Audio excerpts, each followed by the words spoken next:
as they were going, the they would be Jesus and his close disciples and the wider group of disciples. As they were going along the road, someone said to him, "I will follow you wherever you go." And Jesus said to him, "Foxes have holes and the birds of the air have nests, but the Son of Man has nowhere to lay his head." To another, he said, "Follow me." But he said, "Lord, let me first go and bury my father." And Jesus said to him, "Leave the dead to bury their own dead, but as for you, go and proclaim the kingdom of God." Yet another said, "I will follow you, Lord, but let me first say farewell to those at my home." Jesus said to him, "No one who puts his hand to the plow and looks back is fit for the kingdom of God."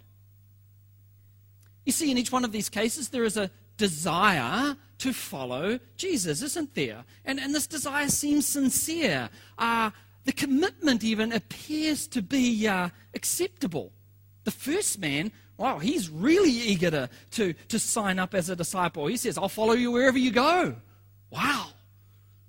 The second seems to have a little emergency to attend to. His commitment to Jesus will be delayed a short time. And then the third, well, he's ready to follow Jesus, but he wants to go back and have a good send-off from the family first. Yet, in each case, Jesus seems to fob them off. Why? What's the problem? Well, the problem is, for each of these individuals, something has come between them and Jesus. There is an obstacle. And let's have a look at what those obstacles might be. We're going to call the first man Mr. Too Quick. Mr. Too Quick. Well, Mr. Too Quick's very enthusiastic, and he's volunteering to follow the Lord anywhere. Doesn't seem like there's any cost that's too great. No cross is too heavy to bear. No path seems too rough for him to tread, and he'll go wherever the Lord goes. But obviously he hasn't thought carefully through what he's saying, because Jesus answers, "Foxes have holes and birds of the air have nests, but the Son of Man has nowhere to lay his head."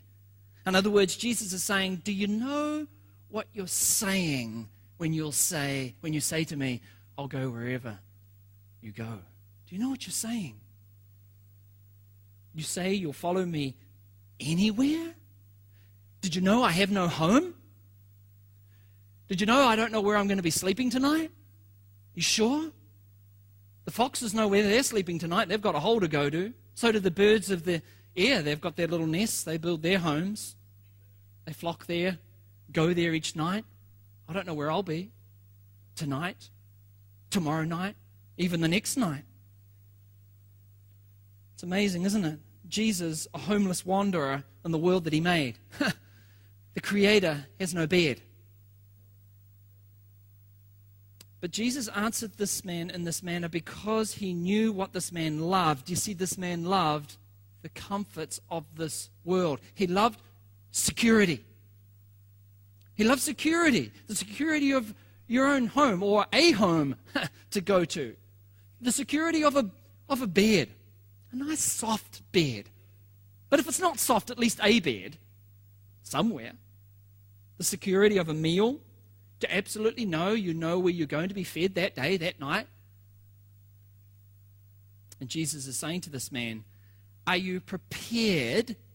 Prepared is the key word, to give up those things. If I asked you, would you?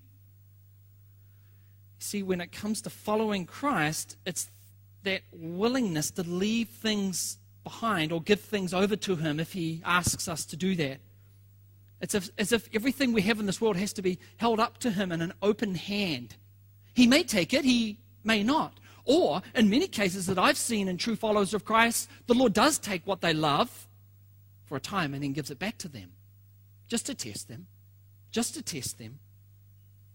But grasping too tightly onto something in this world, may I warn you, can keep you from the kingdom. It can keep you from heaven. There's nothing wrong with owning a home. There's nothing wrong with enjoying a particular sport or a hobby that you love. There's nothing wrong with pursuing a good education so you can go and be used in this world, even used by God in this world. There's nothing wrong with those things. There's nothing wrong with a profitable business. There's nothing wrong with wanting to be married. But if you love any one of these things more than you love Christ, then Jesus says, you're not fit for the kingdom. That's sobering, isn't it? You're not fit for the kingdom. You're not fit to be a disciple of Christ, and you're not fit to call yourself a Christian.